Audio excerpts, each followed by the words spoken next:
Hello and welcome to another MrReeee Real Talk.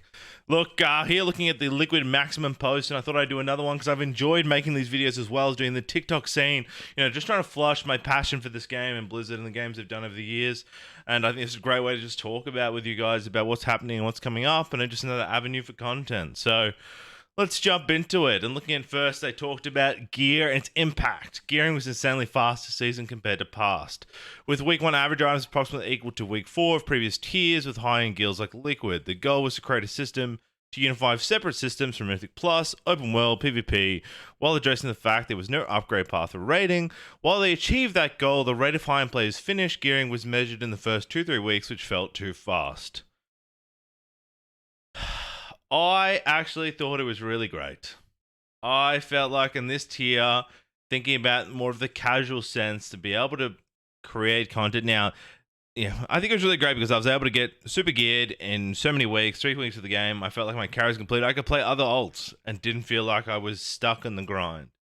The other part of this, though, but I think it was more, this I don't think is part of their system issue, is that there's a lot of community in the casual sense who just log on to raid. And so as a player, who's max and doing M plus and doing all the content, you find yourself, oh, we're doing heroic again this week because people haven't got these items. But you're like, I've already fully capped. Like none of these gear. There's only one trinket. So I guess having that ability to get that eye level early on meant that raid, I'm only fishing for like one trinket. I'm doing 3 hours of content for one trinket. Yeah, because I've already got my main stat, my rings from M plus, and doing the other content. I feel like that quick finish kind of felt like didn't make raid less achievable. It's kind of, it's kind of this fine line where I kind of like, I don't enjoy raiding as much as M plus because that I don't see, like, except for going for C and progressing, like I'm not there for loot really because I can get it anywhere else, and it kind of changes the way we look at raid. But I don't think that's a bad thing. I like the idea that I'm not stuck to only getting loot. And if like we don't kill a boss, I can't upgrade my character. I like that it was fast. I enjoyed it. I think it was really good. Gear plays a really critical part in their raid tuning plans, assuming there's a long tail of gear progression, so the roadblocks reached a week are smoothed out over months worth of gear. These organic nerfs are important to progression rather than just hitting a roadblock and having to wait for it to be nerfed. Ultimately, a system that we're happy with and will move forward in theory, but they expect some more tuning and tweaks to happen. Okay, that's really talking about the tuning and tweaks, which is more about, Maximum talking about the world first race. In a lot of ways, gear helps achieve the promise of RPG. Gearing up and getting better helps progress through the encounter, and natural progression over time makes encounters easier, rather than reaching a hurdle feeling like they have to wait for designers to nerf it. They want players to have the chase and progress the characters over time. Speaking of tuning holistically, one thing more we're going to have to do is perhaps swap Rush Hawk with Magmarax position raid. Yeah, like Magmarax was like a super, like, compared the difference in skill, what a weird boss positioning. Like Mag was not, I don't know if they took a talent, like a skill out from that just made it an easier fight, but I feel like it did not have the impact that Rashok did. It was definitely a hurdle there. And I guess I think too, like, as world first rating, in my opinion, I don't watch the world first races that I had previously. I was much more in tuned into world first races when they took a while. I think now part of this is that the top guilds like Limits Guild, Echoes Guild are just smashing and they're just so high skilled players, but I don't know. This balance is hard for them. I don't know, like, sitting from a casual player's perspective, sitting for an average player or an above average player, and, and the world tier players who play all the way up here. But from a viewer perspective, I don't find the world first interesting. I think it is. I don't know how you make it hard enough or engaging enough. I think the M plus MDI stuff's more interesting, like seeing new builds. But Raid, I just feel like they smash it out. I go to sleep, and the next minute the 8 bosses done. I just don't think, and like I said, I don't think it's because I don't think there's anything you can do. I think we just have a high caliber players that are competing, and they just smash through the content. Regarding very rare loot, they made 2 high-level adjustments to these drops in Season 2. First, for creating interesting options that everyone naturally wanted. In Season 1, you wanted 30 Aeronaut Brewkeeper rings. Yep, those stupid rings. But most groups didn't feel the same way about Black Dragon scales, while Nelf trinkets were split up into 3 versions that were exciting for some specs, but not something everyone universally wanted. The other major adjustment was how you get them. They increased the chance of boss dropping those items while reducing the frequency of showing up in your cache or vault to make actually killing the boss more impactful. It's too soon to say if the very loot is something they'll carry forward in the future expansions, but they think the content fits a lot of their goals. There are still problems, but the team thinks they're solvable and will continue to make adjustments in season 3. We talked about this on the last episode of Real Talk. I think this chase stuff, I think there needs to be some sort of way that I don't have to run dungeons 30 times. There has to be I want to be able to play multiple turns. I don't want to have to, if my druid's max geared, I don't want to have to log in every day and try and farm or do a heroic once a week to find the legendary item or farm a ring or farm a trinket that is my BS upgrade. I want to be able to achieve it. I don't mind if it takes a couple of weeks, but I want to know, like I said, if it's a currency, so bad luck currency, and over 4 weeks, even 4 weeks, I'd say, over a trinket, it doesn't drop in 4 weeks, it drops. I want to kill a boss 4 times, the AOTC increase that, or 5 times, or something, and know that drops. Not be, we're sitting now and we're talking about the next patch, and the whole first patch, I didn't get an item drop yet. We're still farming trinkets of raid. Enough on this. My pace. I don't think these chase items are. I think there needs to be something to reward players who are doing the content regularly. Private week orders. So regarding private week orders, the goal is for players to engage in the game world, focusing on communicating with players rather than having add-ons to solve problems for players. They're fine with informational add-ons showing list 2 as deep as fine, but they're not as keen on computational week orders, which put a square in the head and direct them to square marker in the corner room. The popular map of week orders is a bit grey area for Morgan. That's interesting. I think week orders revolutionized it. I think there's a lot of things. I said that's why they haven't banned players from using them, but I said they're like, they don't like that concept of in comms. But I think, and this is going to get to the ping situation. Like, we use Discord. There's no WoW in-game talk. People don't use party chat. Like, people don't go into WoW and use comms. We use a different comms software, right? So we're not communicating. And then even most raids, people struggle to communicate. I don't think you would log into most raids if people call out important information on what they're doing. That's probably a still thing. There's a lot of people who are introverts that play this game. They're not extroverts. They aren't streamers. They aren't here pouring their life out to you, right? So, I think, communicate. They're talking about here they don't want to have weak orders to tell you what to do because they want to be able to communicate it. But I think it's for some people you have to, and there's also language barriers. Like, it's easy to say put square here, and and then it's instant thinking. And there's a lot going on the other side of this. For mythic people that won't even attempt mythic rating and like that whole understanding, like and healers at the moment. We're doing so much. I want a simple thing so I can just know what I'm doing in that space. Like for the average player wanting to get CE.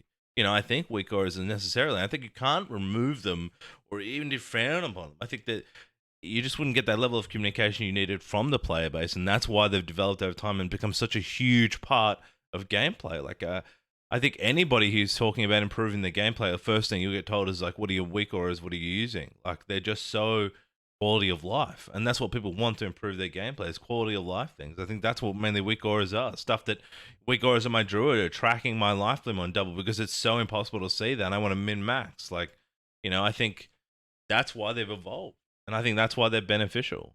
It's interesting he doesn't like them. So, curious.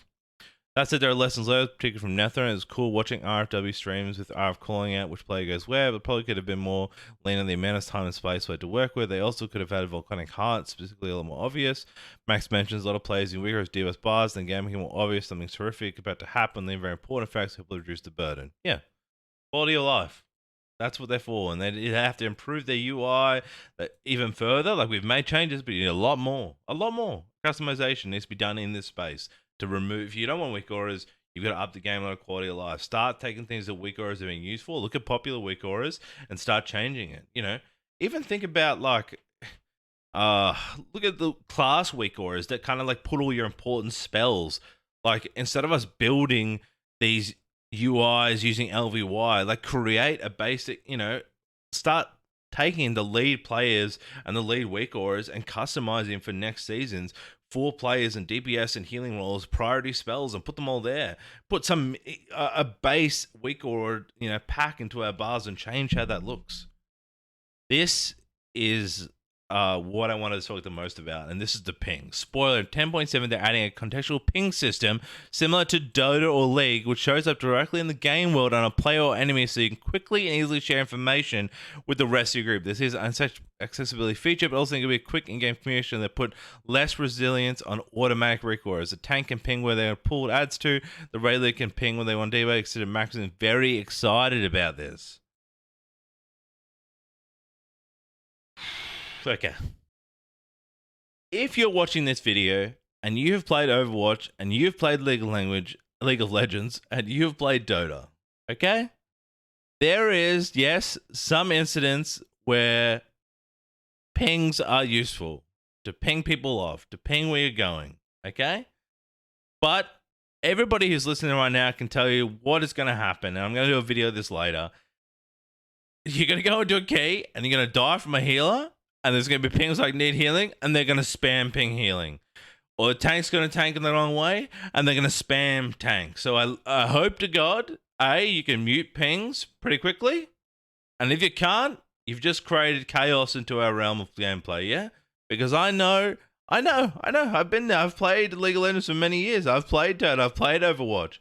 And there's nothing more frustrating in Overwatch when I'm playing an Ana and some monkey's flying around, trying to kills in the back line and spamming need healing, need healing, need healing. I think there's putting a quicker way to put markers down and instruct, and I think there is this, but God help me, there better be a mute button. God help me. I think this is yikes. Raid tanking. Tanks can be a single port of failure in the group, so they've been careful about creating a situation where there's too much pressure on them, especially in raid, and it can put too much pressure on 1-2 players that don't want to block progression. That said, they want to create encounter mechanics where a role gets a place to shine, and where tanking it comes down to the movement and positioning. Very true. I've done some tanking a few times, and I think M+ tanking is way better than raid tanking. Raid tanking is very boring. It's just like doing a rotation. There's a lot of mechanics to do. You might have to tank swap, like there's a tank swap, the double buff and one. You kind of have a repeated buff mechanic. There's the how many stacks we need to swap. Like they're repeated, and they don't feel. I don't know how you change tank to make it more exciting. Like I said, and it can be a brick, and there are a lot of classes you don't even get to bring because of that's all down the class thing. They can't even. They're at some level, so therefore you need to have a blood DK. You need to have a paladin, because they just upscale the strength of how hard the monster hits or how much the boss hits, and so that really pigeonholes certain classes.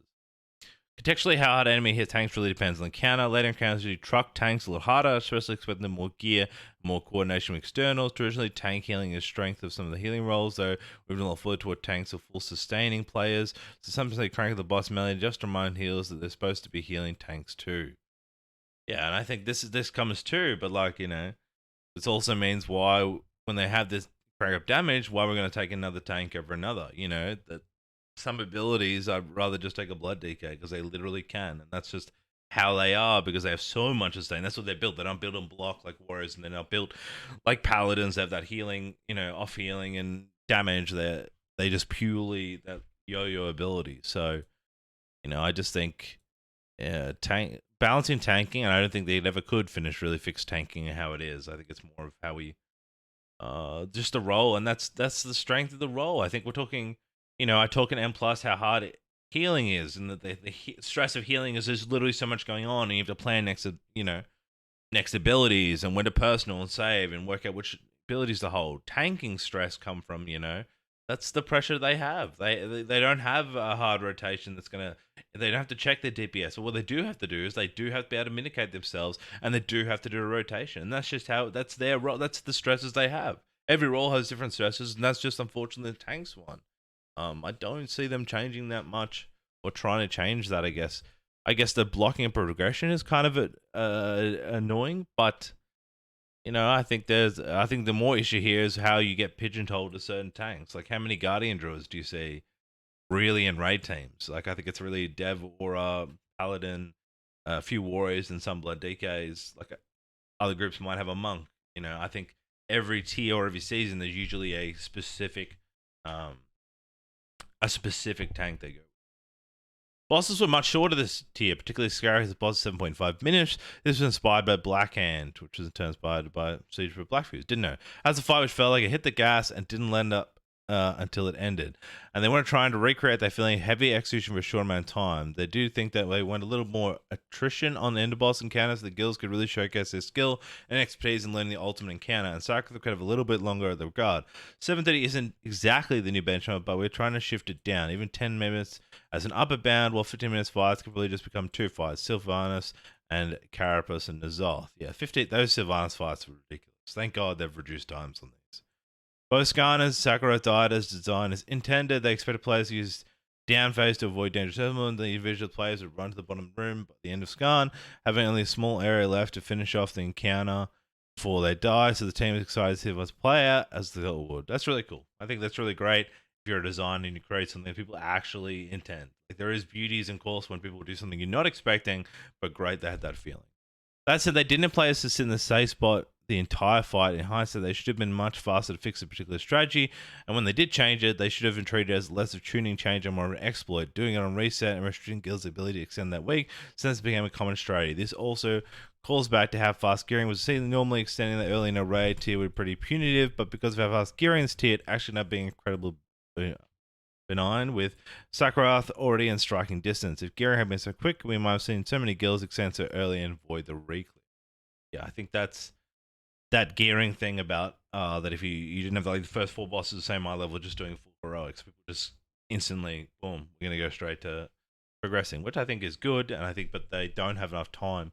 But, you know, I think big picture here, people are still progging on this. People still haven't, I'm part of it. The 2-night social guilds, you know, the 2-night social progressive instead of 3-night that are doing this. They're not finished. So where these tunings are fine. But I think in the world first race, and that's where Limit's coming from, you know, he's speaking a lot from the world first players, and that he runs a magnificent team and has extreme knowledge in that space with the high end players. And he's, you know, he's running a company that can support, and he wants to make sure people are, look at my hair, make sure people are watching the content that's out there. So they want to all this into account. And it's great that the community and the devs have these conversations. So I just, yeah, you know, us down here love to talk about, you know, the game, what it's like for us, reality that we live in. I think I'm a perfect example of someone who's 30 years old, stuck in this game, can't move on, and, you know, the pings coming to what? I just want to quickly look at this again. Like, what? Oh my god, can you imagine one? What are you doing? Spamming pings. So they talk about field pings. It will show a thing in game, will have different options, and you're able to put the world on player or on our world, and you can play as a tool to make quick communicate. They go to affordance. There's knowledge that we could do great for guilds, but I think of important accessibility is certain. We love watching guilds who are producing the raid content who might have accessibility concerns, so that something I think is more important to solve these problems and creating for them. Oh god. So does it doesn't play Lost Ark? Because I don't know. Does it not make a sound? I think if it doesn't make a sound, I think that's fine. But I just, yeah, I think it's gonna be chaos. Anyway, as a quick real talk with MrReeee, and I we're interested to see what they do with those points from Limit and what changes they're making for 10.5, 10.7, and for our next season. So I'm MrReeee. That's been a real talk. Much love, guys.